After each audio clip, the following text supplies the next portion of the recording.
Welcome back to The Buck Stops Here. If there's one thing that nobody agrees on, it's what's the best way to bring up your kids.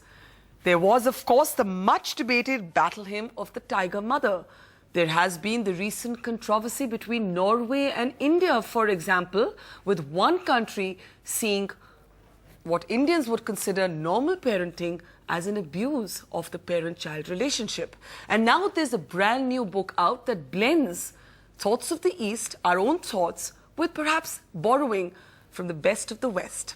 My newsmaker, my second newsmaker on the program tonight is Shefali Tsabary, the author of The Conscious Parent. It's a second book on parenthood. Shefali, thanks so much for being on the program. It's a pleasure.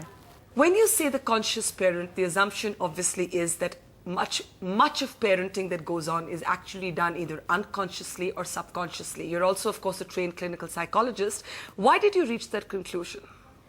Well, you know, it is quite apparent, if one is willing to look within the self, that most of our assumptions and preconditions around parenting or around life in general or about ourselves have gone largely unexamined. We don't really spend a lot of time focusing on self-awareness, self-understanding, or self-actualization. So now here you've given birth to a brand new being, and we're supposed to raise this being according to the being's spirit.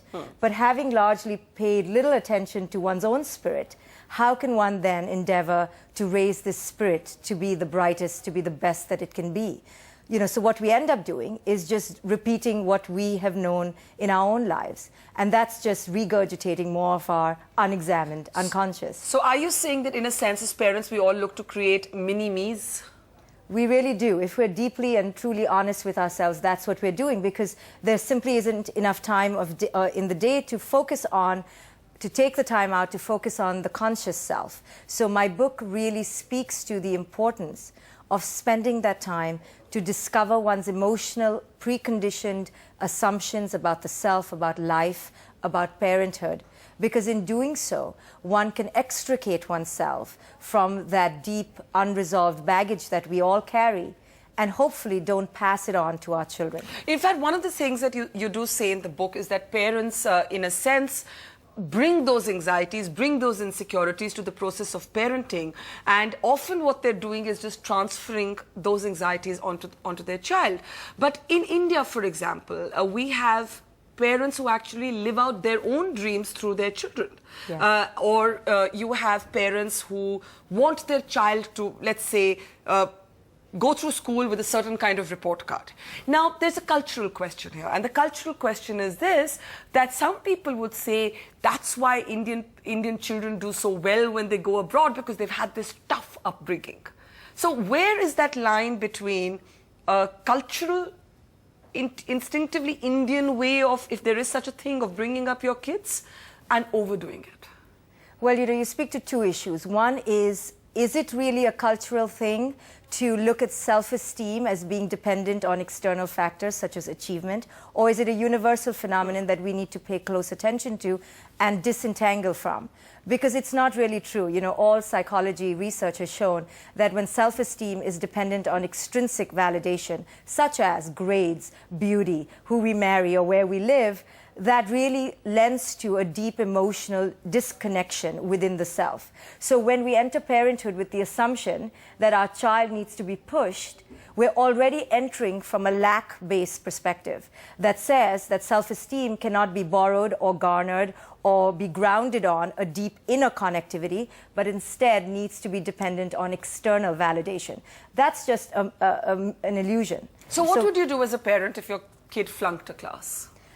Well, the first thing is that we don't enter into anxiety, because the child is not reflective of our level of intelligence, surely, right? So first we stay grounded in our deep knowing that just because our child is displaying a lack of intelligence, we don't have to get tangled up in it.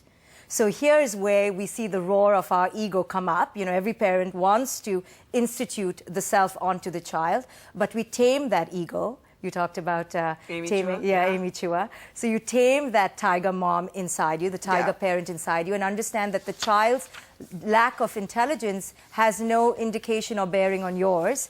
And then you enter into a deep connected relationship building exercise with your child, and you become curious as to why it is your child is displaying a lack of connection to his or her intelligence. But Amy Chua has actually argued, or she would say to you, that this is a very Western way of looking at things, and Asian moms, if there is such a thing, are actually looking out for the best for their kids. They want them to be sturdier, tougher creatures who can survive in the world even when the parent is gone. And what you're calling that process is externalizing your own desires onto that child.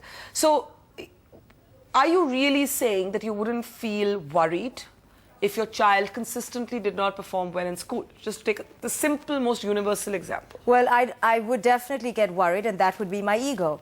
And I would tame that worry, that anxiety, because it's coming from lack and really offers no deeper perspective on how to help my child. So what would you do? So I would enter into a state of curiosity and into a state of building my child's inner connectivity with his or her own motivation level. And let me just, reflect on Amy Chua. Because I was just going to read out a couple of things she said. Go ahead. What Chinese parents understand is that nothing is fun until you're good at it.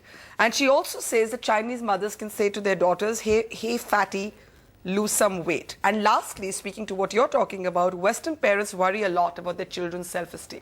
And this is not to say that Western parents have got it right. This whole book, her book was pitched as an East-West debate. Yes. Because we love binary modes of thinking and it creates sensational debate. But it's really not about East or West. It's about what really serves the better and deeper interest of the child. So Amy Chua, on one hand, will say that we need to push our kids and make them tougher and so they can be more competent and survive in this tough world. But on the other hand, just paradoxically, everything she does indicates the opposite, that her child is not really tough because her child cannot survive without being an A+ student. Her child cannot survive without being a concert pianist. So you're really, if you want to institute a tough, gritty, connected approach within the child, then you have to begin with trust. You have to begin with an abundance-based model. You cannot impose upon a child our own anxieties about what will be. We all as parents believe we're psychic and we can look into the future. And all our future predictions are based on anxiety. And what does anxiety inevitably lead to? A deep need for dominance and control.